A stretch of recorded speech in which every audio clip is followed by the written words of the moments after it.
Welcome very much, Madhuresh Kumar, to the Resistance Studies Initiative. We are very honored to have you on to speak today. The Resistance Studies Initiative is having a series of webinars, and today we are having a presentation from Madhuresh that is a very experienced, since several decades, activist that has been writing a lot about the resistance and activism in India, as well as been working with the World Social Forum over the years, and has written a lot about these movements. And he is currently the leader of the National Alliance of People's Movement in India, and that's one of the prime actors when it comes to grassroots mobilization in India. So we are very honored to have you here, Madhuresh Kumar, that is now a newly fellow with the Resistance Studies Initiative as well. So with that, I want to welcome you and give the floor to you. Thank you so much.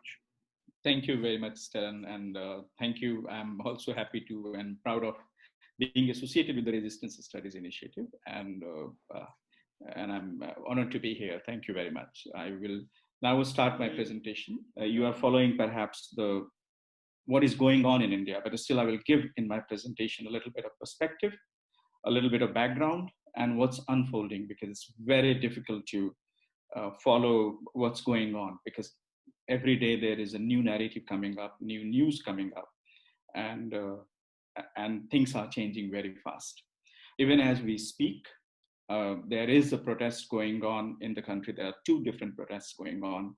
One is around the death of a young Dalit woman who was brutally raped and murdered. And yesterday she passed away after battling for her life for 10 days in the hospital. And so there is a protest happening across the country. And this is a sudden mobilization, the outrage which is out there on the streets. That's happening. 3 days ago, last week, the government of India introduced anti-farmers bills, and they passed it in the parliament, defying every norms of democracy and decency, and breaking all the procedures of established parliamentary procedure.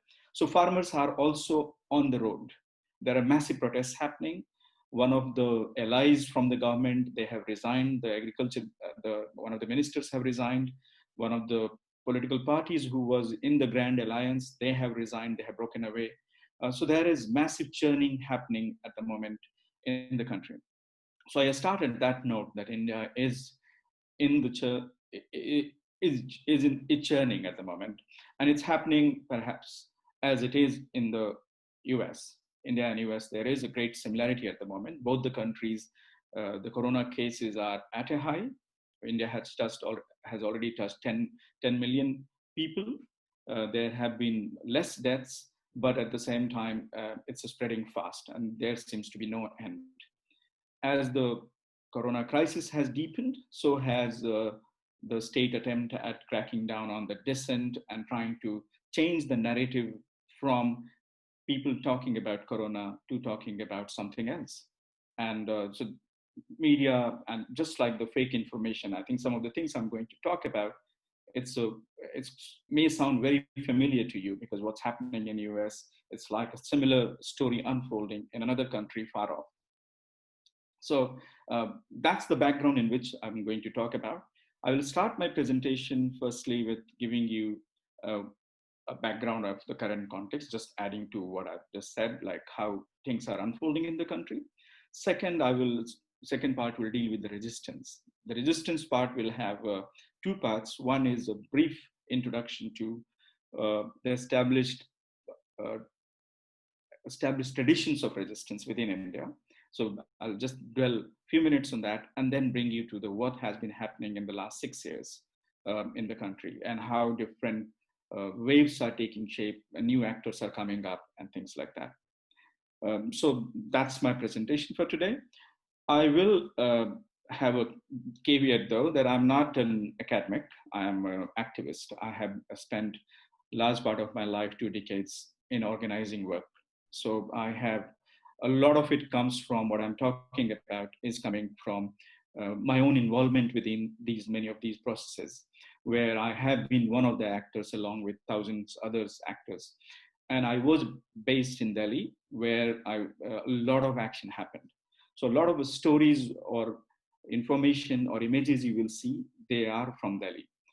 It may sound like a Delhi perspective, but I would say that more or less to a varying degree, similar instances are happening across the country in different states, be it Mumbai or Calcutta or Chennai, these are the big cities, but then in Bangalore, Patna, and Gaya, and many other places, Bhopal, where a lot of these different churning and protests and developments are happening, be it the developments from the government side or development from the resistance side. So so what I'm going to talk about, these are the phenomena, even from the perspective of Delhi, but it's across the country, which you will be seeing. And if you dig deeper, then you will find that every state has a similar narrative emerging from there. So on that note, I will start with my slide. And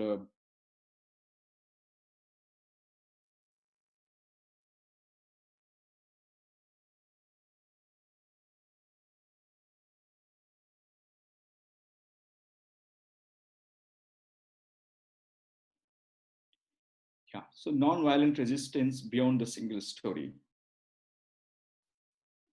Now, the idea is that there is no one story which one can tell today. It's not that they are independent, they are connected and they are coordinated. And there is a network which has emerged, and the new frontiers and the uh, new waves are being intertwined. So that's the context in which we are talking about. Even though there a lot of it, most of it actually, the resistance I'm talking about is non-violent struggle and non-violent resistance. Even though the government, and there is a narrative which is being done right now, is of that it's a violent resistance. A lot of people who are known Gandhians, we in India, Gandhi is used as a symbol of non-violent resistance, but also we call people Gandhian. So that's how, so it's a lot of people who call themselves Gandhians and socialists, and who never espouse violence and all, but at the same time, they are being framed as involved in violent acts. Some of them are also in jail. Many of the key, I'll talk about that, but many of them are in jail. So that's why it's important to emphasize that it's non-violent resistance. It's not passing a judgment on other forms of resistance, but what I'm going to talk about is non-violent resistance beyond the single story. The story starts here, 2014, when Narendra Modi uh, wins a big mandate. He comes to power. Bharatiya Janata party which espouses by the ideology of Hindutva, by Hindu, it dreams of a Hindu nation. India, by constitution, is a secular, socialist, democratic republic, but they think and believe that India is a Hindu nation. Their narrative is that India, or all the people who live in India, are Hindus. Even Muslims, they are descendants of Hindus. Christians, they are descendants of Hindus. That's the narrative in which they operate. So they say this Hinduism is the dominant ideology, and so to distinguish, you will often find that people use the word Hinduism and Hindutva, because these are two very different. So Hindutva is the ideology which Bharatiya Janata Party espouses. This is what, when Modi came to power in 2014, there was great euphemism, there was great euphoria around it. And so you see the cover on the left, why Modi matters. The world needs India to step up. Asia, global power, 1 year in, can Prime Minister Narendra Modi deliver? And a strong man, how Modi can unleash India. And 2020, 6 years, and within a 6 year, 2019, another election was held. They won this time again with a massive mandate, more than what they got in 2014. So second time, in spite of everything they have done, they won a great victory. And I think that's where one needs to dig deeper, that how is it that they have actually continued winning the election. But that's only one side of the story. The other side of the story, we will talk about it. And now in 2020, Time says India's divider in chief, because that's the polarization which has happened in the country in these many years. And the Economist is saying, intolerant India, how Modi is endangering the world's biggest democracy. So that's where we have reached in 6 years. It's a long journey, difficult journey, and unnecessary journey, I would say, because that's not a path anybody would like to take. This year, just last week, Narendra Modi is in the Times 100 most influential people. And this is what they had to say about him. I'll just read it so that you can just look at it. The key to democracy is not, in fact, free elections. More important is the rights of those who did not vote for the winner. India has been the world's largest democracy for more than 7 decades, home to 1.3 billion people from all religions, and an example of harmony and stability. Narendra Modi has brought all that into doubt. He has governed as if no one else matters other than Hindus.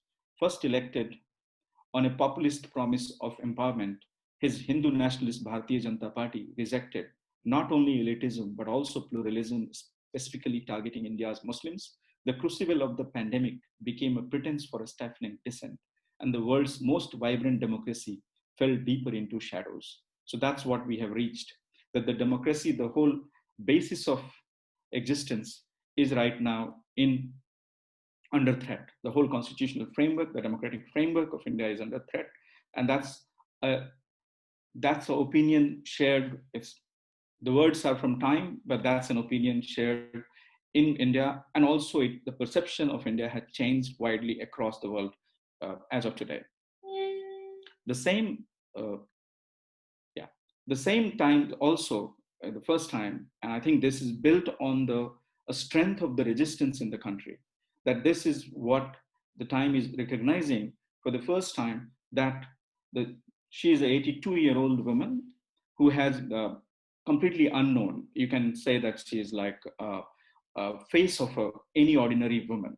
She's not an intellectual. She's not a renowned activist. She is, in quote, what we call a common person, old, poor, and person who started, there were a bunch of women in Delhi who started agitation against, in December 2019, against a citizenship bill brought in by the current government. The citizenship bill was meant to decide who is a citizen and who is not a citizen. Muslims post-partition of India in 1947, Muslims, those who stayed in India, their identity suddenly has come under threat. The bill will decide who is a citizen of India. Muslims felt enraged by it because their whole existence has been under threat. A similar exercise of National Register of Citizenship was done in one of the states, and 19 lakh, which is 1.9 million people were left out of the register of the citizens. The detention centers which are to be created for them and all, and that has completely sparked a nationwide protest just before the lockdown happened. So January, February, March, India was in midst of massive protests across the country. Bilkis Bano sat in Delhi at one place, and from there, thousands of other protest sites like that emerged. It became a symbol of resistance. And this is what she says: I will sit here till blood stops flowing in my veins, so the children of this country and the world breathe the air of justice and equality. And I think that's what she has stood for, and that's what a lot of people who are fighting have stood for. And that's the spirit with which things have been shaping up in the country.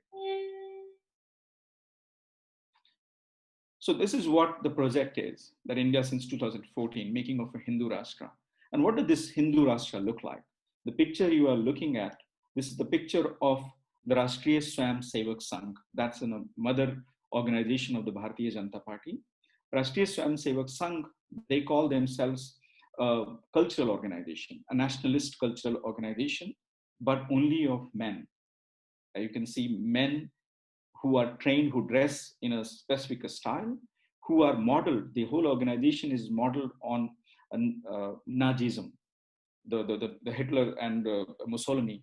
The founder of this organization took inspiration from them and founded it in 1927 at that time. And he drew inspiration from, he admired the Hitler and Mussolini, that they were talking about pure Aryan race. And that's the organization we are looking at.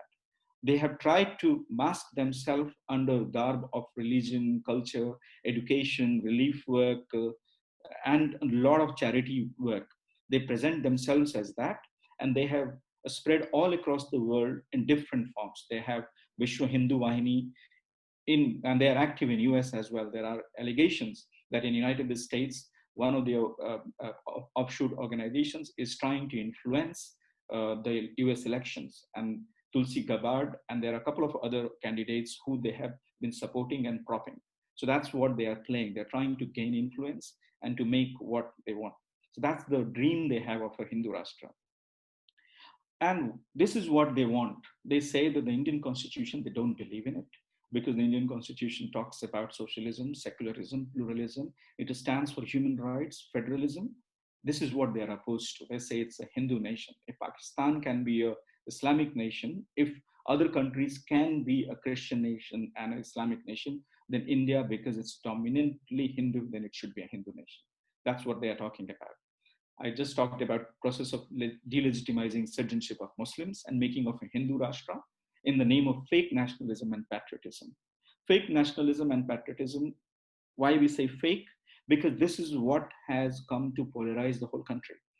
This, are you a nationalist or not? And I think you will, as Trump talked in US about make America again, this is what they have been talking about, make India great.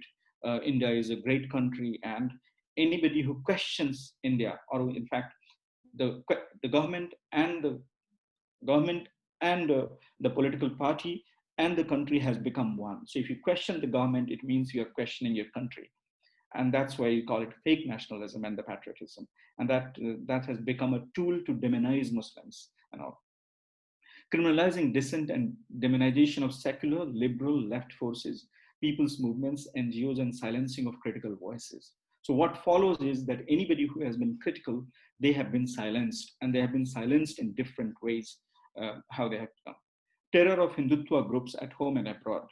So the instances of communal riots, an attack on Muslims, Dalits, women, and Christians, this has increased to a great extent in the country. And the lynching of Muslims to an extent that we call it Lynchistan, because in India is also called as Hindustan, and so they call it Lynchistan because it's a country where lynching of Muslims has been taking place, and it has been a great source of outrage. And this is what actually sparked the first protest in 2014 when Muhammad Akhlaq nearby Delhi, just on the outskirts of Delhi, was killed by a mob for the reason they suspected that in his fridge, in his refrigerator, he had kept beef, even though it was not beef, it was a different kind of meat. But still, on just mere suspicion, they attacked his house, broke everything, and killed that man. This was followed by a number of deaths like that. These deaths were, they were recorded on the social media, they were spread all over, and the worst of it, that the people who were responsible for these crimes, they were never held accountable. They were arrested, but very soon they were out on the bail. And the ministers from this government, they gave them a hero's welcome, that you have done something great by teaching a lesson to the Muslims. So that's the impunity with which the right-wing Hindutva groups have been operating. They have formed love squads. So there is something called love squad, which is young men with they are going around checking who Hindu Muslim, if they are Hindu men and the Muslim women, or Muslim men and Hindu women, if they are mingling together, if they are getting married. So to marry in India, an interreligious marriage today can be an extremely dangerous affair, because the Hindutva goons, they will come and attack on you, and that's something which you need to be aware of. Breaking India brick by brick. Why I call it brick by brick? Because that's what they are doing. There's a mass scale disinformation campaign which is going on, and which is done through the capture of media, social media, and official information machinery. So all the time the media is constantly telling you a story which is something which is not letting you know about the real problems. Farmers are dying, Muslims are being killed, there is agrarian crisis, our economy has tanked to minus 24%, and all. There's large scale unemployment, corona cases are rising, but the media is discussing about if the Bollywood, just like the Hollywood, if the Bollywood, there is an actor committed suicide, they have been dissecting his suicide for last 100 days now. They have been going on and holding prime time discussion and debate in the night every day, talking about that. And that's what the dominant story today. And they keep coming up with a new narrative every day. Same way they have destroyed the autonomy and independence of judiciary, police, security, vigilance, investigating agencies, human rights agencies, everything, and or even the bureaucracy. Everybody has surrendered in front of them. They are not. They are not letting them function. The judiciary is undermined. If anybody who raises a voice from inside any of these institutions, then they are harassed. And the extent of harassment is that you cannot stand up to it. So either you will be transferred, and these harassments can happen in many ways. You will be transferred, there will be investigating agencies unleashed upon you, and a number of other ways in which you can be harassed. Saffronisation and militarization. This is one of the biggest things we are witnessing. So what we witnessed earlier in Kashmir, Kashmir has been a talking point for years, for many years, and this is what a flashpoint between India and Pakistan. Kashmir had a special status in the Indian Federation precisely because of the controversy around it. And there is something which gave them a kind of self-autonomy within the ancient constitution. Indian nation state, a provision within a constitution. They abrogated that provision, and completely by stealth, and whole number of important political leaders, including the chief minister, leaders of the opposition, and every other person was kept in jail for months. Even the last chief minister is now in jail for 13 months in a row now. So a lot of political prisoners are there in the state of Jammu and Kashmir. They have had the maximum number of internet curfews. It means no internet for 9 or 10 months. Now, after August last year, and now it's like 13 months ongoing. Last 3-4 months, they have 2G, not 3G or 4G or 5G, but they had 2G internet connection in this time of the lockdown, when everything has shifted to talking about online education. And as we are doing webinars, or even people facing accessing courts, or students giving their exams or studies, no internet. So you can imagine what's happening there in Kashmir. The same phenomenon, the Indian state, whatever it practiced and mastered in Kashmir to subjugate a population, they are using the same tactics now in India, mainland India. So it's a mainstreaming of a tactics which you practice and perfect in the margins and in the territorial areas. You are now practicing that in the mainland India to deal with your opposition. So that's what this is going on. And this is what is happening. A massive, in the name of reforms, they are breaking down, dismantling labor and environmental laws. They are subsuming the role of the parliament and making it a rubber stamp. The universities, research institutes, cultural centers, they have been under attack. And when I say saffronization, it means you are imposing and putting on or appointing people who are leaning towards the right. So you keep changing the vice chancellors of the university. So you have people who will do what you were told to do. They will change the syllabus where they are rewriting history. The country's history is being rewritten. That the India was not ruled by the Muslims, or if the Muslims ruled, then everything bad happened. So that's the way you are trying to rewrite the history to suit your Hindu Rashtra ideology. Now coming to the resistance part, this is what we prize. We resist, so we exist. And I think this symbolizes educate, agitate, organize. That's a slogan I have taken on from Dr. Bhimrao Ambedkar. So we know a lot about Gandhi, but there is another one of the tallest leaders, Dr. Bhimrao Ambedkar, who is idolized and worshipped and followed by a lot of people, but specifically by Dalits, who constitute 17% of India's population.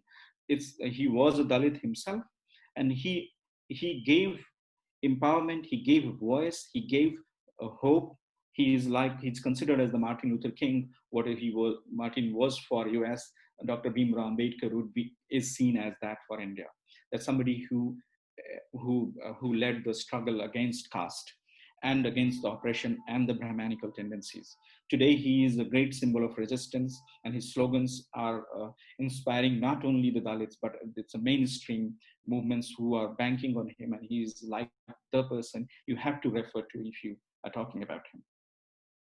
Now, just a little bit of quickly, I'll try and summarize the before 2014, the struggle and how they were divided in, because I think this, we need to know that India has a massive resistance culture.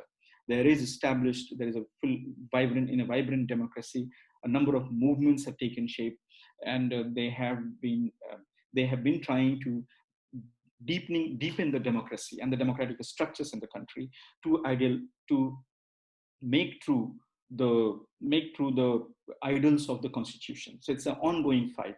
India became independent in 1947, but the struggle, the project of freedom is not complete. That's a slogan, but also that's a belief which a lot of people have in the country, that we got independence from the British, but we have not got independence from the internal structures which continue to oppress and exploit, and the newer structures which have emerged over a period of time.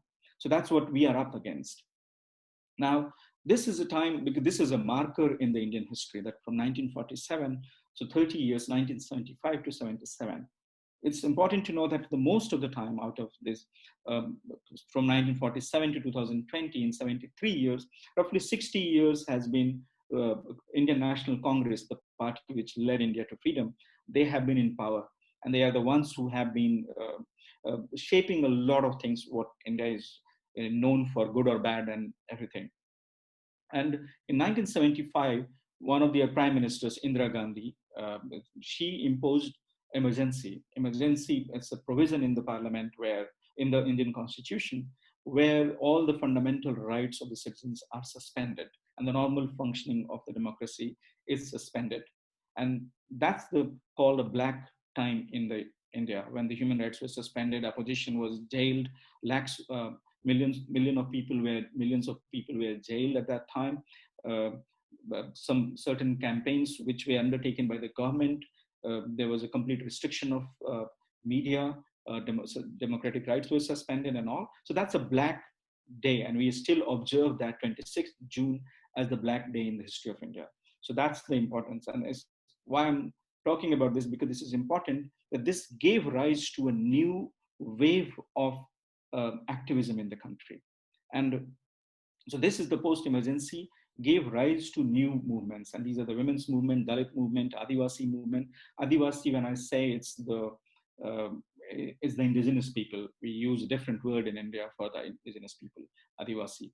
And the Dalits are the caste hierarchy. Dalits are at the bottom of the caste pyramid.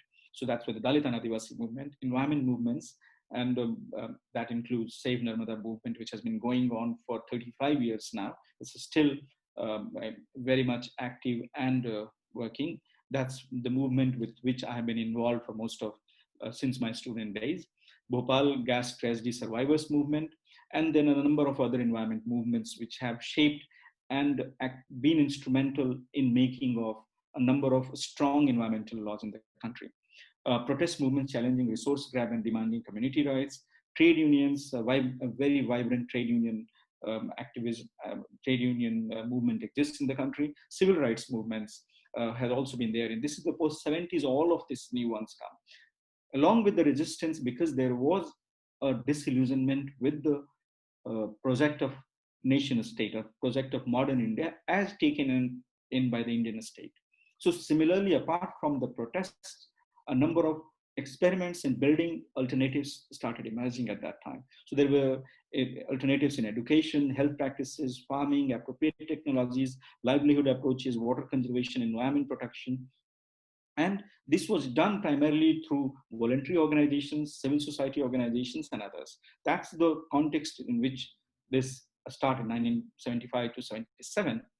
And most of these movements, as well as the alternatives, they had some ideological underpinnings. They were Marxist, socialist, Gandhians, Ambedkarites. That's again influenced by the Dalit, Ambedkar, who I just mentioned about, voluntary and social action groups. These are the ones who So they were drawing their ideological underpinnings from these thinkers in some ways. And there were a lot of points of debate, and the points of debate, violence and non-violence. And that's why I said when I began my talk that the violence and non-violence has always been a point of debate, because India does have, in 1973, just before 1975, in 1973, there was a Naxalbari movement, which is the Maoist movement, to say, and they espoused they took arms against the landlords, and they believed in the virtue of violence as a way of doing that. Even today, there are Maoists who are active in the certain parts of India who are waging a battle against the government, and the government has been using their violence as a strategy to use force against them. And and the new narrative, what they are building at the moment, they are calling the urban activists and the non-violent activists as urban Naxals. So that's a new word they have called it. So urban Naxals, saying that you are not non-violent dissidents and political activists, but you are the front of the underground violent Naxals and the violent Maoists. So that's a narrative which is being brought in at the moment and by this current regime. So that's why it's important to discuss and emphasize upon the violence and the non-violence nature of the movement and operation and the thought and the ideology.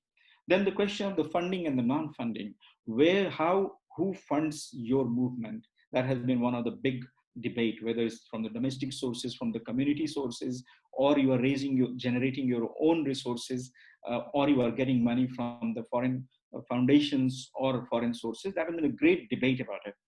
Green versus red, if you understand that, identity based or issue based. So whether we look at the women's movement, or we fight a single dam, or you are fighting a thermal power plant, or you are in the environment movement. So that's the fight. Always there has been a tension between this, that if anti-dam movement is a women's movement or not, or if women's movement, can they be an anti-dam movement or not. Similarly, political parties and social movements. If can political parties be social movements, or can they act as social movements, or should social movements go into political parties, or should social movements enter into the electoral arena, transform themselves into political party and fight elections? That's one of the key debates which keeps happening every now and then. Whenever, like even now in the country, there is a lot of opposition from the people's movements, but the political parties are not that active. And as a result, there is an expectation that the social movements should transform that themselves into a political party, stand for elections, challenge and win and take over power. That's a whole debate which is going on. That's another topic for the seminar, but I won't get into detail of that. But that's a question which was there. Most of these debates exist even today. It's not that they are not there. Now comes to that 75 to 90s. 90s onwards, I think that's a change and the shift which starts taking place. That's the time when the economic reforms start. And that's when also the Hindu nationalism, the right-wing party, Bharatiya Janata Party, they start making their they start expanding. And they expanded precisely because of demolition of the Babri Masjid. That's an ancient mosque built in 1550, early 16th century. And there was a controversy around it, that the mosque was built after demolishing temple of the temple which existed, which was of Ram. Lord Ram is a holy god of Hindus, and supposedly it's his birthplace, that he was born there. He's a mythical figure, but faith says that he was born there, and his temple was destroyed, and a mosque was built, and that's why they destroyed that mosque on 6th December 1992. Today, the verdict has come actually in that case. So after 38 years, after 38 years, today we have the verdict from the court saying that people who were responsible, who were the key conspirators in demolition of the Babri Masjid, none of them are accused. So they have all been let go. They have not been convicted. They have not been held responsible for the crime they committed. This includes Many of the members of the current Bharatiya Janata Party, some of them are in the government, who are the ministers, some of them are their office bearers and all of them. Some of them are even legislators, they are members of parliament, but they have all been let scot-free. So the social media today is a buzz saying that that the Babri Masjid on its own, it just fell down. Nobody did anything, nobody broke it. And a lot of similar judgments have come from the court. I'll talk about that later. Then we talk about the formation. So, and what has happened in response to these two phenomena, the right-wing Hindu nationalism and economic reforms, that we had formation of nationwide networks. Because by then, there was a realization within many movements that, excuse me, there was a realization that we need to have a coalition which is cross-cutting issues, not just limited to single issues or single themes. We need cross-cutting issues. And that's how we came in with the formation of National Alliance of People's Movements, my organization, Azadi Bachao Andolan or National Fish Workers Forum, and many other anti-WTO coalition of movements, big farmers movements, trade unions, and so on. This is what happens. I'll quickly rush through this. This is what pre-2014, and then in this last 10, 15 years, there was also a change which came into the issues, because as the globalization process unfolded, new issues started emerging, because the attack of the capital became too much, and then the people started realizing that the fight for the changing of the overall development paradigm is a long fight. In between, we have to form issue-based campaigns and the structures.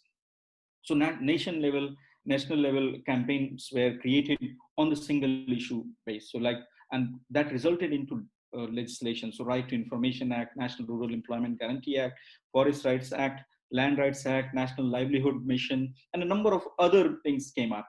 And the spatial economic zones, which were being planned in the larger scale. So there were struggles against that. The violence against women, there was a whole section which focused on that, and then the Dalit and Adivasi groups. So this is what happened until 2014. Now, this is what post 2014, that's how we talk about it. And that's what you will find a lot of reference within the Indian activists and even within the media, that we call it undeclared emergency. And that's why I talked about then what happened in 1975, 77, that there was an official declaration of emergency, that the parliament is suspended, human rights are suspended, and there is only one rule. The government is ruled by the prime minister and the cabinet. Here, we do not have this, but this is what is happening. The parliament is functioning, media is functioning, your human rights are intact, courts are functioning, everything is there, but still you are not free. You don't have the symbol, you don't have the feeling that you are free. There is a palpable fear in the environment there today. And that's why I call resistance is the new way of life. Everyday actions are resistance, and small actions are becoming like resistance. So it matters from what you eat. And that's why I said that if you have beef in your fridge, then you can be attacked. And that's what has happened. What do you wear? Whom do you love? Love marriages are not easy between different religions today. Whom do you marry? What do you speak? How do you speak?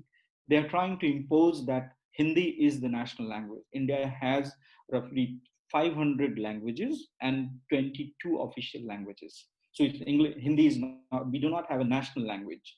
We have scheduled languages. So there are 22 languages which are identified as the scheduled languages, and each state has different languages. English is a common language of administration. But so how do you speak? What language do you speak? Which cricket team do you support? Like there have been instances where people sitting and cheering, if you happen to watching a cricket match between India and Pakistan, and you were happy when the Pakistan team scored, then there have been riots leading to that, and people have been put behind bar.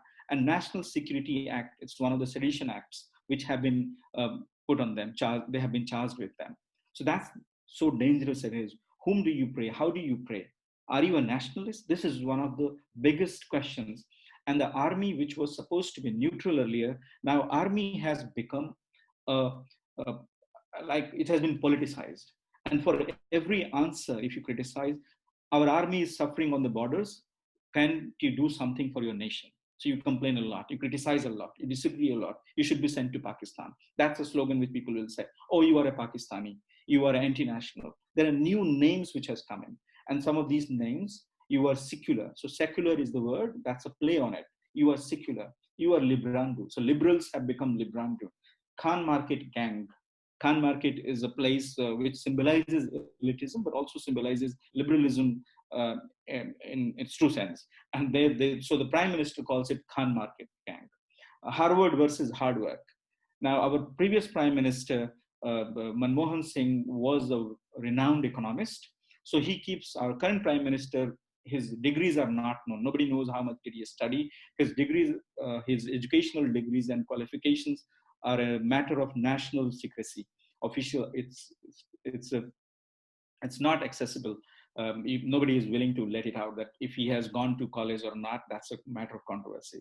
So he says Harvard versus hard work, and the list goes on. And I said urban Naxals, that's the word which they have found. So this is a list which they have, so atmosphere which has been created where you are constantly vilified and demonized. Now, what has happened since when he came to power? That major challenge has come from farmers and the workers' movements. And that's where, because these are the traditional movements who have been there and who have been resisting constantly. And the farm India still has a major agrarian base. And our economy, even though the services, its share in the economy, overall GDP from the agriculture has been going down. But at the same time, there is a large chunk of population engaged in agriculture and related activities. So they have been leading agitations across the country. This is a picture from one of the agitation. Every year there have been major agitations led by farmers as well as by workers. Because the government has been trying to change. We have 44 labor laws. Some of them may be outdated, but we have 44 labor laws to protect the rights of the labor, which gives them the right to form unions, trade unions, and give them various social security and do not let them exploited by the big corporations. If you implement those laws, the government has, in the name of reforms and make it market friendly and the ease of doing business, they have been trying to change it into uh, four labor codes. They were trying it for a long time, since 2014. Just last week, they have finally uh, finally pushed this through the parliament, got it passed when nearly out of 1,000 members, including two houses, upper house and the lower house, roughly 1,000 members, roughly 100 or 200 people were there in the parliament. They passed this law, completely bypassing every existing parliamentary practices in a completely illegal way, would say, even though it has a stamp of the parliament and the stamp of the president. But these laws have been finally passed. There are agitations happening by labor and trade unions even now as we talk. Now, so these two have been there. The farmers and the workers movement has been posing challenge, mobilizing in big numbers, environment movements and others. But then there are new waves of movements which has come in. And this is built on, I think, because of the peculiar nature in which we are today. So one is this new phenomenon is witnessed with the times we are in, because there are 24/7 news channels. And India roughly has, I think, nearly 2,000 or even more news channels, national, regional, and the local news channels. And apart from that, at least 1 million more YouTube channels now. YouTube channels, and so it's a massive infusion which is happening. YouTube channels, Facebook groups, Facebook pages, Twitter groups, Twitter pages, Twitter handles. So massive outflow of information which is happening. And that's built on especially the fact that estimated 700 million plus smartphone users are there in India.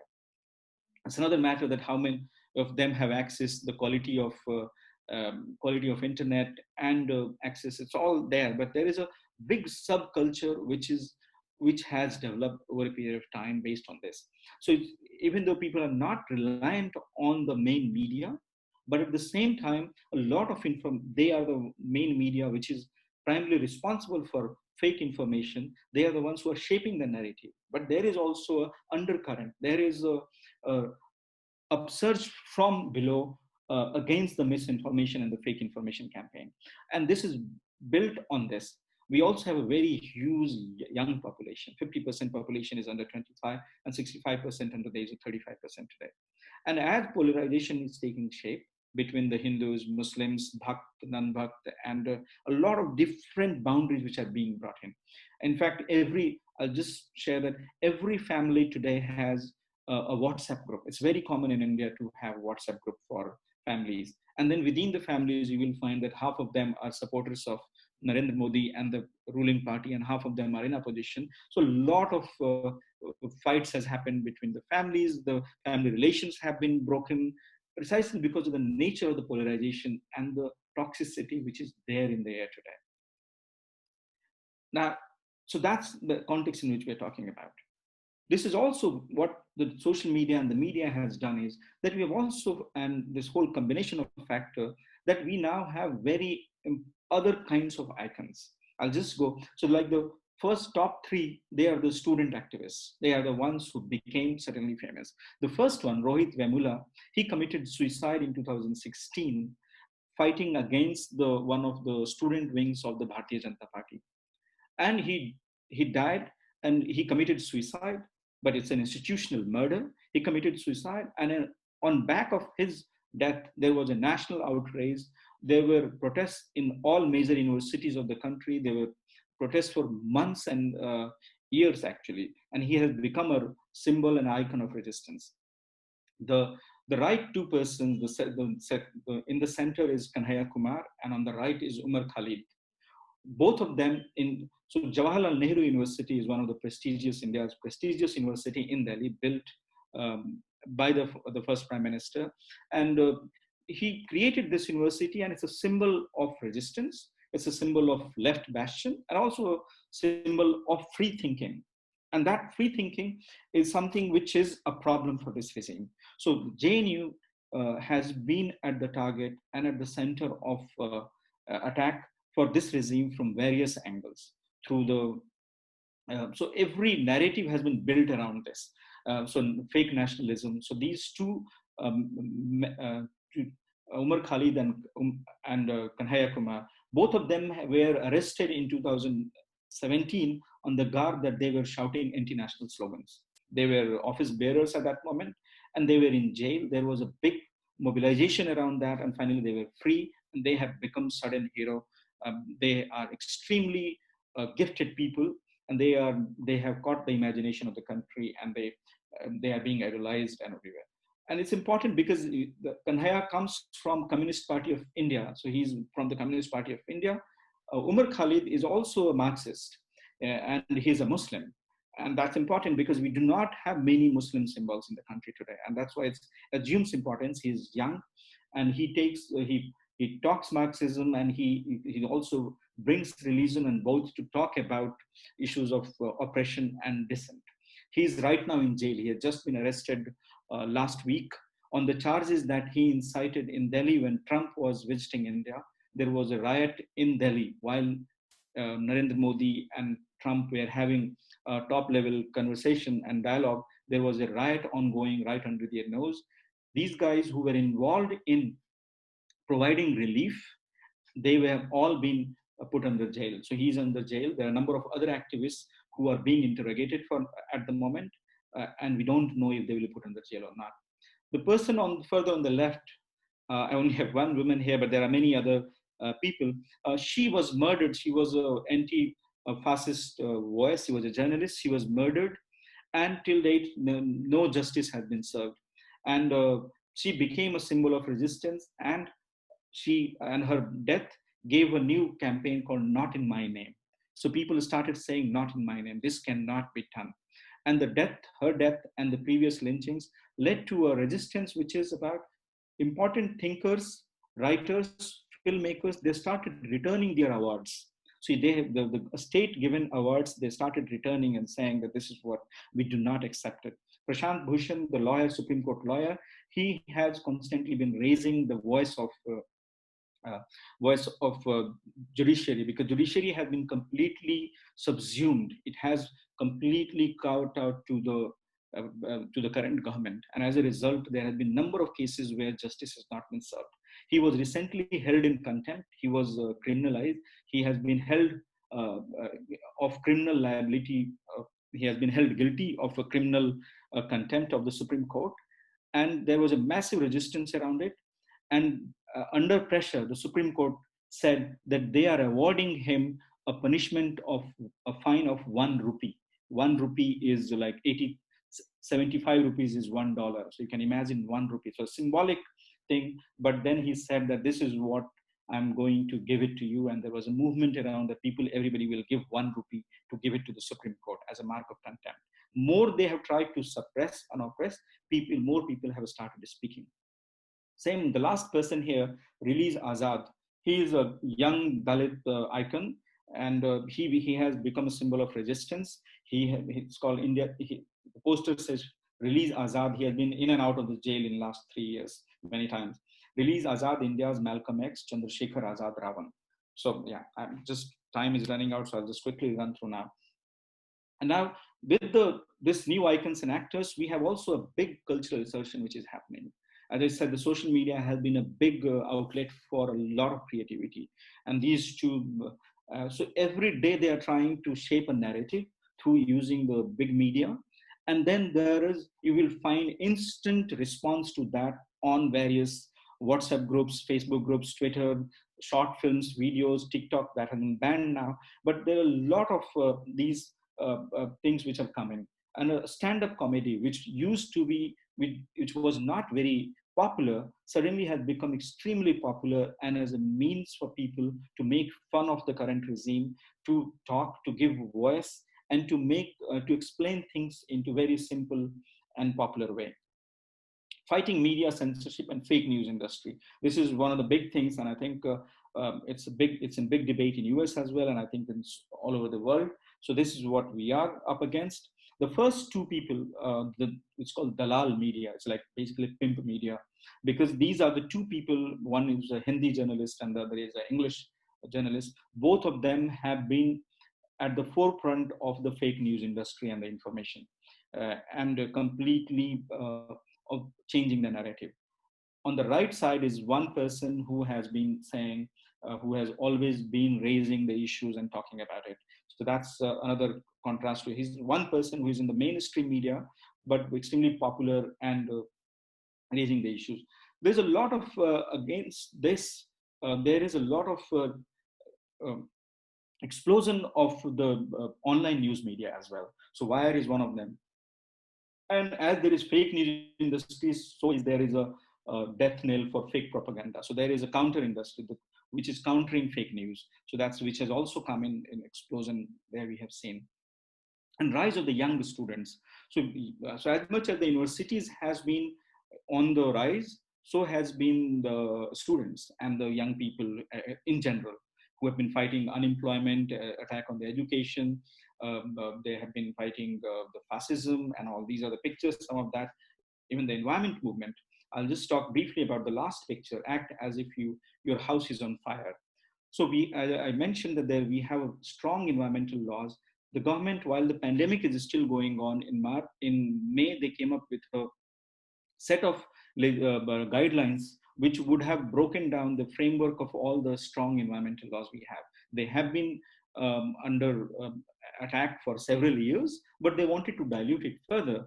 They put out this document out in public, and suddenly there was a massive surge. Young people mobilized using the internet and sent nearly 2 million responses to that. So 2 million online responses. So while there is all this happening, people have not been sitting idle. They have been organizing online and offline as well. So right now, as I said, the protests against the rape and all, most of and the farmers' protests, they're all on the road.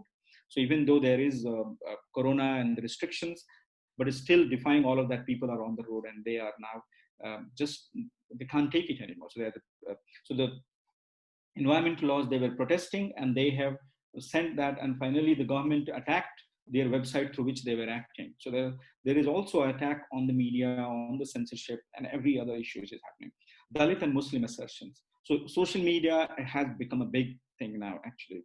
And there is a lot of assertion which is also happening by the Dalit and the Muslim groups who are doing it there. But Muslims have also been, Muslims, I think it's important to talk about that, because they have been one of the forces who have generally been a participant, but they were never like the leaders, or they were out in the front leading campaigns.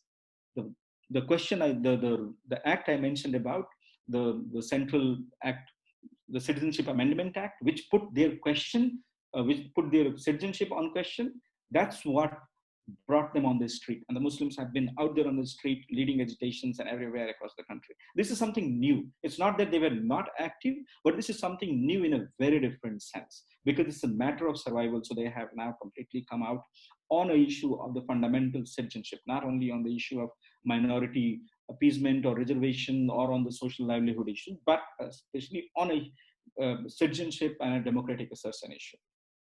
Now, a lot of people have been in the jail at the moment. This first poster, India's Hero Jailed, most of them professors, journalists, social workers, human rights lawyers, many of them, they are all in jail right now. And this is a conspiracy which is like one FIR. So we have a system where the police will file one FIR where against unnamed people. FIR is the first information report against unnamed people. And they are using that to weave a grand narrative of conspiracy that these are the urban Naxals who were waging a war against India, and in which they have brought in all of them together. And this is leading, and the India terror law has been changed. So and that is being used where the bail is not a norm, but bail is a punishment. That you cannot, bail is not your right, sorry. Bail is not your right. So this law has been amended to in a way that the process itself has become a punishment, that you can be put in jail for 1 year without being pressed any charges against you. So that's the law which is being. Journalism is not a crime, because many journalists have been attacked. India's ranking in the World Press Freedom Index has been going down. We stand 129 today out of 158. So that's the thing. But there have been a fight by the journalists as well. Okay, now this is last because there's a lot of time. So it may look like that they are winning, that there is a lot of things which are going on, and we are like on a decline. And the political parties, I didn't spend time talking about the political parties, but at the same time, the Bharatiya Janata Party, which was ruling a number of states earlier, so on the left says March 2018, and this is December 2019. So at the state level, this has been changing. At one point, if in the March 2018, they were ruling 71% of India, today they are ruling 37% of India. This is the federal structure I'm talking about. So I'm talking about the state structures. At the center, however, they remain extremely powerful because they are in majority. They do not even need any allies, any other parties in coalition. So they extremely remain powerful. We still have 4 more years to go. We don't know how this will change and how this will unfold. But from what it looks like with the current corona crisis and the economic crisis which is coming up, we already have larger scale unemployment, there have been massive job losses and everything. So it looks like that they may not win, but a lot will depend on the political parties. Now, I don't have time to talk about the different debates within all these new waves of resistance, how they are coming together, or what are the debates which are happening. But this is just to give you a peep into what's happening in India today. I will end there, and I think if there are questions, then we can take those, and then we'll go. Thank you very much. Stellan, over to you. Thank you so much, Madhuresh. I know it's not easy to summarize the history of resistance and repression in India in this short time. So thank you so much. We have a question from the audience, but I would like to take the opportunity to begin asking one question myself. So one of the things you and I have discussed over time has been the need of alliances in India of progressive, liberal, radical forces. And there has been many attempts over the years, and you represent one of these attempts.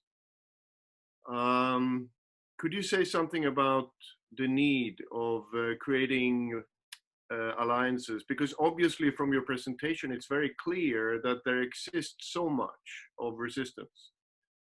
But yet we're seeing how India is getting more and more fascist, as you have described in detail as well. So if you could just elaborate a little bit on that. And then we have a question from Nilanj Shah. So thank you. Yeah. Well, I would say that there have been alliances, and even now as we talk, there are alliances. Just that I think it's why it keeps coming up, this question, is precisely because of the fact that these alliances are not fighting elections together. And I think that's why it becomes an issue, that because you don't see it transforming itself into an electoral power. And the alliances which political parties are making, they are so fickle that it just does not translate into any grand narrative. They are not able to defeat the Bharatiya Janata Party. Mm-hmm. Because as I said, the workers, and the two pictures I said about the workers and the farmers, that's like the general strike for last 5 years. Every year it has been called by 8 biggest trade unions from different political ideologies, except the right wing. They have all been coming together and organizing this massive coordinated action. Even just on 25th September, there was a nationwide struggle, and that struggle had a nationwide protest against the agricultural bills which have been brought in the parliament. And it was not only farmers protesting, but the farmers movement, along with the trade unions, then the environment movement, then the Dalits, then the Adivasis, the students. So everybody is coming together now, actually. And that's the good thing, which is that that you will see. I will play a video later. That the video, now everybody talks about citizens' march, citizens' protest. It has suddenly become anonymous. And if you say the rise of a citizen, that a new kind of citizen activism which has happened. That everything is now being done in the name of the citizens. It's not like my organization, NAPM, calls you for this. Of course, individual organizations are holding their programs, but at the same time, every number of joint programs which are happening, and they will all call themselves citizens protests. So that is something which is new, and that is something which is happening. I think, again, this question of the political party, what you said, and also that there are things that underplay. So if you look at the worldwide resistance, there is this phenomenon that where you do not have leaders per se, that the whole age, there is a change in the shift in the how social movements used to operate. That we would have leaders and the joint affected leaders, but now this whole leadership is under question. Like look at the Black Lives movements in India, in US. You don't see leaders. It's like people who are there. Or protests in Lebanon, which were happening for a while, or in Algeria, even the Al Hiran protest and all. Even Belarus now, it's happening around prime minister. But at the same time, in many other places, this is in the line with the new form where there are no leaders. And that's why it becomes difficult for as researchers, that how do we see that there are no alliances? But the fact is that there are alliances which are coming up. And there is also a thing about, if you look at the history of organizing anywhere, and especially within the left, that the left is known for imploding. That many a times the coalitions come and the organizations come and then they implode. So they keep breaking. So much of break which has happened. So I think somewhere people come from an experience that they want to keep it amorphous. So fluidity. So there is a fluid alliances. Alliances are built on issues and coming together and all of that. And precisely because these alliances, social movements are not fighting elections. So they don't necessarily have to be concretized, even though there is coordination. There is a different kind of forms which are taking shape. But it's not the alliance. Also for a country of this size and the numerous issues, I think the alliance is going to be difficult at any point. That one alliance. And I think also by nature, a lot of us activists who are saying we are against one person, like one nation, one ideology, one organization. So we don't want that, because the whole idea is about diversity and of coming together. So yeah, Yeah. I hope that. Yes. And it's a constant process. It's not. Nilansh, would you like to add more to it? Because you just said, tell me more about Delhi riots. But if you want Yeah, to, so I had a question. So I am from Gujarat in India, yeah. and there was a major rally or rioting that took place in 2012, I suppose, which was the Patidar riots. Mm-hmm. The Patel people wanted to fight for minority status in our country, Mm-hmm. and then there was Delhi riots. So if you say that alliance is so important, then why are the opposing parties fueling these riots? So there's so just like Antifa, that is claimed to be a terrorist organization by Trump. Um, there's similarly there are other organizations that have been fueling these protests or have been like incrementally increasing the extent of the riots due to the political pressure from the opposition parties like Congress. So, how would an alliance be viable for such a huge country to fight against such people or such parties? Because everyone wants power. So, this is all for power. It's not for a national benefit, Mm-hmm. I Yeah. suppose. So I think, okay, uh, I let me put it this way. So I think the premise you are saying, what is Delhi riots? What happened in Delhi riots? So I think that's the key question. And one can judge for who fueled it, and if it's opposition or if it's the right-wing people, or who fueled it, who started it. So what is the premise of the thing? Delhi riots starts by the fact that uh, there were from December onwards, December 2019 onwards, there were anti-CAA protests happening in the country. Citizenship Amendment Act was brought in. Before that, the National Register of Citizens was exercise was being done, and CAA was passed, and it created fears within the Muslims. As I said, there were a lot of Muslims who were opposing it and all of that. Now, Muslims were fearing it, and there was the Bilkis and others who have been protesting against it, and that's what they were protesting in Delhi. For months, it was going on. Kapil Yes. Mishra, let me finish. Kapil Yeah, Mishra, yeah. Kapil Mishra, who is a member of Bharatiya Janata Party, and in February, Delhi elections were happening, and then they come up and raise open slogans about that either police removes these protesters or we are going to use force to throw them out. That's the word which is spoken uh, in front of the DCP, Delhi Commissioner of Police, the Deputy Commissioner of Police. In the same vein, a number of attacks. Young person who is a member of one of the fringe associated groups of the Bharatiya Janata Party, he opens fire. There are a number of attacks being made. The Union Minister of Finance, Anurag Thakur, he says he raises open slogans inciting violence, a number of them. Whereas there is no evidence or anything of the opposition parties or saying that we are that fight against or create a communal riot. There is nothing like that which there exists even in public memory, except in Delhi police charge sheet and their fiction of imagination. So I would only say that this riot, where a number of Muslims, 54 people were killed, of which majority, 2/3 were Muslims. Now, in the investigation in the riots, those who have been arrested are Muslims. So the narrative is, which looks like, is the Muslims who created riot to kill themselves and then to defame the government. I think there is something seriously wrong.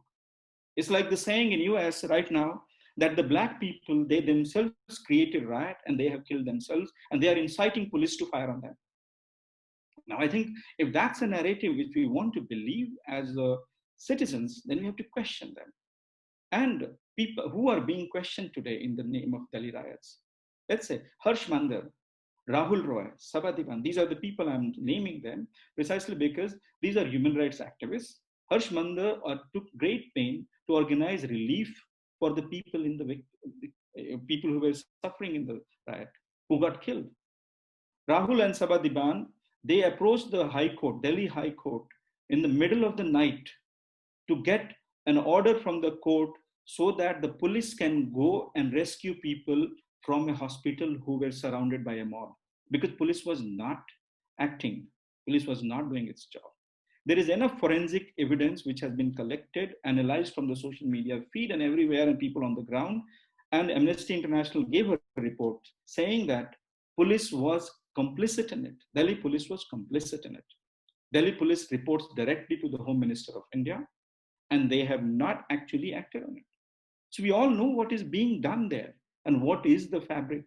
So I think it would be wrong to say that it's the opposition parties who is doing it. And as if people have no agency of their own. People have agency. The riot was done by the ruling party, and in which also I would say there's politics. Every communal riot has politics. So people, it's the normal people who suffer.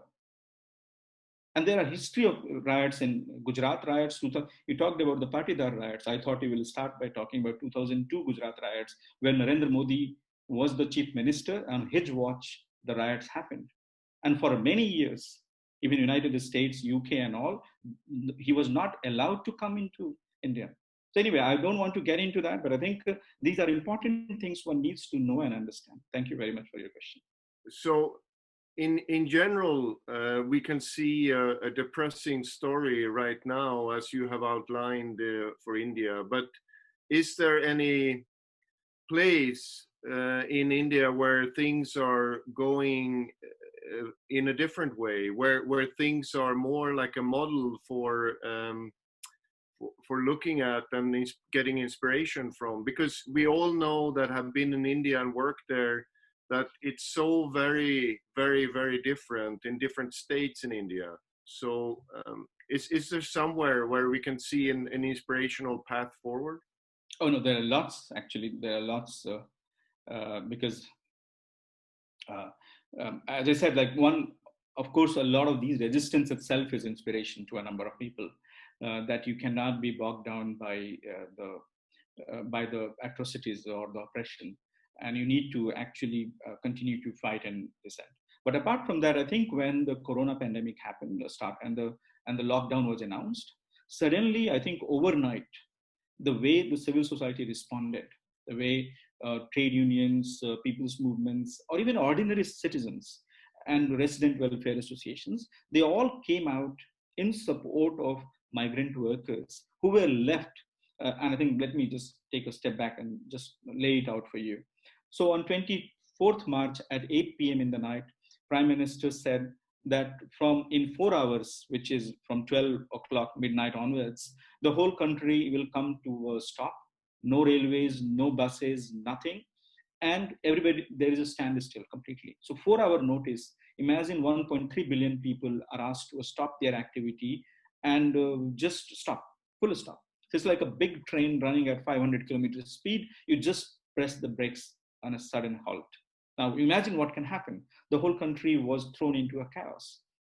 And very soon, we have 93% of our labor is under unorganized sector. And very soon they were hungry because they were contract laborers on no food and all. And then people suddenly start asking and looking, and the people mobilize, start opening community kitchen, they start opening raising resources. They have set up workers helpline overnight. I must say that overnight, how people, because there is a huge migration happening and people do not speak the same language and whatever. And we would get calls from, say, suddenly from one state like Uttar Pradesh, telling us that we have 5 workers stuck somewhere in Tamil Nadu. Can you provide them food, or can you help them come back or take care of them? And suddenly there are networks of NGOs or people's movements who will call them, go there, make sure they are fine and okay. So these different kinds of way in which this solidarity came in, and came from unexpected quarters, I must say that. There were millions of rupees raised within the country. Overnight, the fundraising websites which are there, people donated. People donated money to be able to help these people. So that's one kind of a thing. Apart from this, I would say there is a big chunk of work going on around the water conservation, about the forestation, about the environment conservation. That there are people, so in Maharashtra, where it's a completely drought-prone area, so many villages. One of the organizations called Pani Foundation, it's run by one of the actors, Bollywood actor. He has empowered a number of villages in building water conservation structures over a period of time. And it's a people's-led initiative which are there. Apart from that, there are forest conservation efforts being led by the tribal communities. So it's like in Maharashtra, in the central India, just near Nagpur, there is a big community of the forest dwellers who have given a new way of how forests can be conserved, and also a value generated out of the forest which can be used for the people.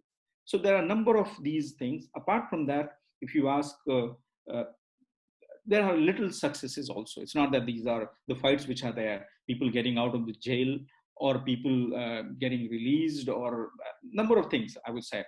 I will type so many small stories of these changes are there now being recorded on a website called vikalpsangam.org.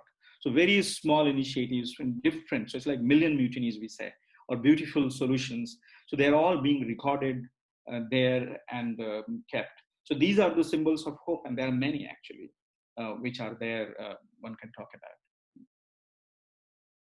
Great, thank you. We are soon approaching time, but there's a question from Juliette Segard here. And basically the question is about that you mentioned a couple of examples where the US protest movements have inspired forms of tactics in India. But what about the other way around, where Gandhi and nonviolence from India is inspiring other movements and the solidarity between movements worldwide? Could you say something about that?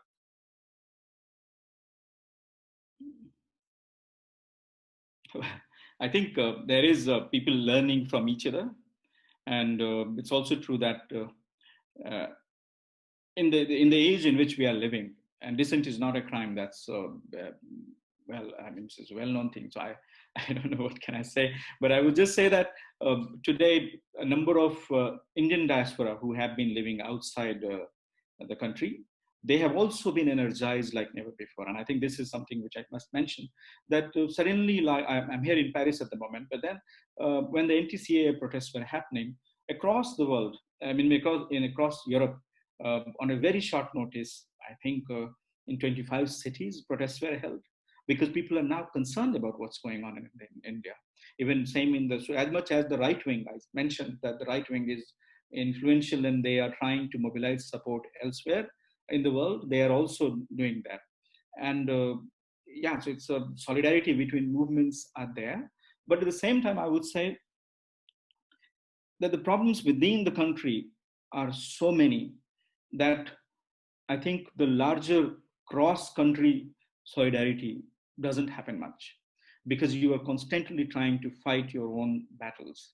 The global efforts like World Social Forum, which was there earlier, which you mentioned, in a way which tried to bring people together, and or even now the Progressive International is trying, but it's not yet at the scale of World Social Forum. So I think those were very helpful in bringing those. Other than that, yes, those involved in anti-discrimination struggles, so the NGOs, they are together. People in the peace movements, they are together, or in the climate movement, they are establishing contacts from different countries.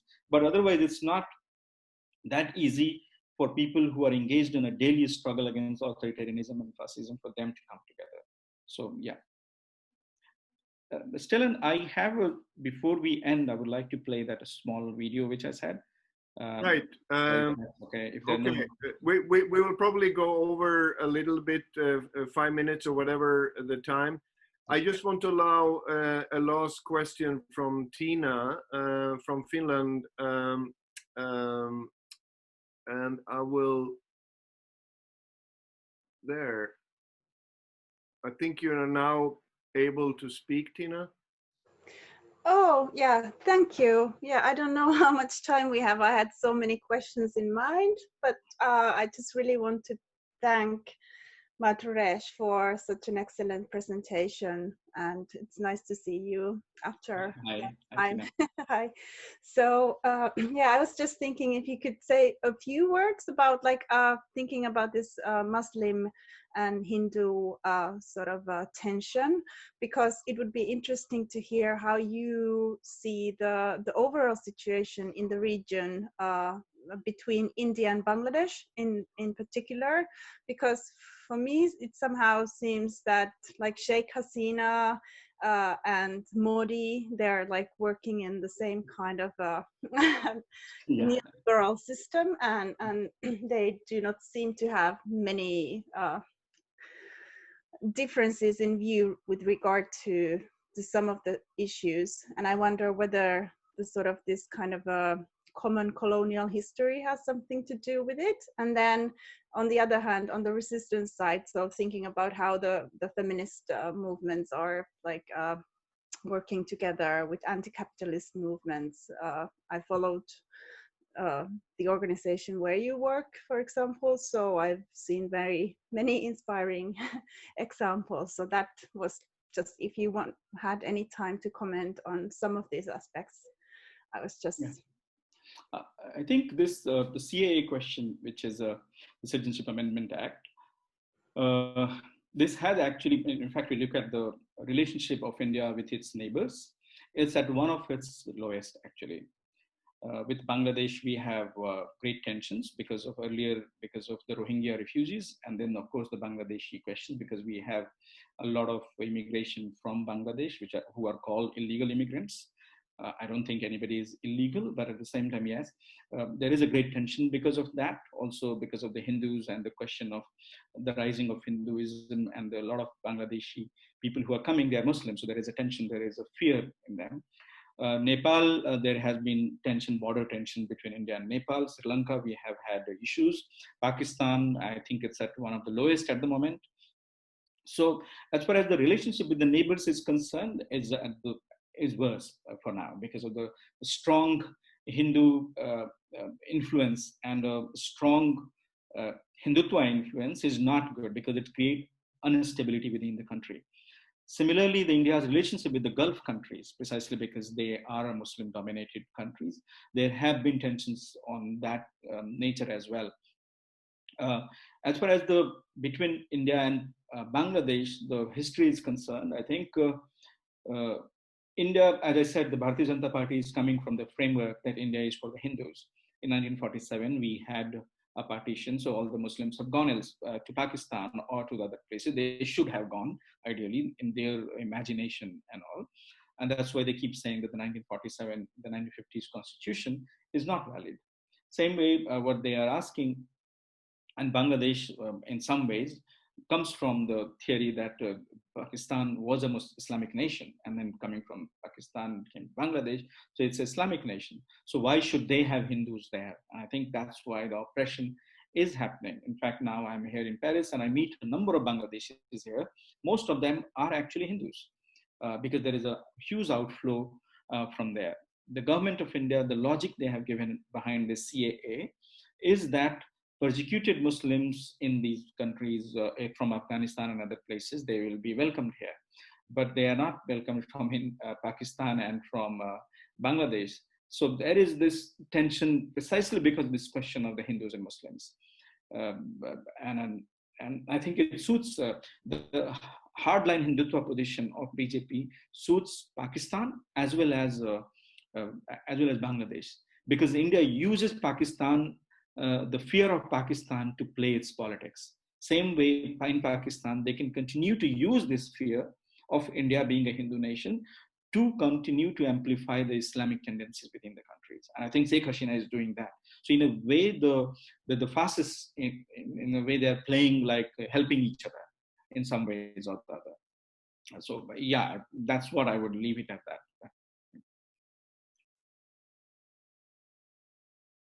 let you show your video, but first I want to say that we are continuing with the next webinar on October 21st with another fellow, Beena, that is presenting also on India, but then on the Northeast in Manipur, and the women's resistance, the very impressive women that are fighting against the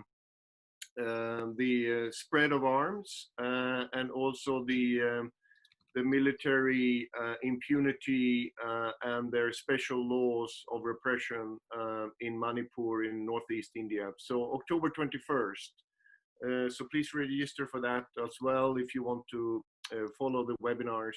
So the video, please, Madhuresh. Yeah, so the video I'm playing is a collection of posters, and some of you will see the issues which it's talking about. But also, it is in the background is playing a slogan. So I mentioned in the beginning about these student leaders, and Kanhaiya Kumar is one of the student leaders who was arrested, and then he was released on the bail. When he came out, there was a huge reception by the students, and then he gave a slogan which talks about basically Azadi, which is freedom. So he talks about freedom. So it's a chant. It goes on like as slogans are, but it's Azadi means freedom. So you can just think, and then you can feel the spirit. And so here.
तो NRC से तो NPR से तो CAA से हम लेके रहेंगे और सुन ले मोदी वो कुछ भी कर ले हम लेके रहेंगे तो जोर से बोलो तो प्यार से बोलो तो मिलकर बोलो तो मिलकर बोलो बहुत बहुत शुक्रिया बहुत बहुत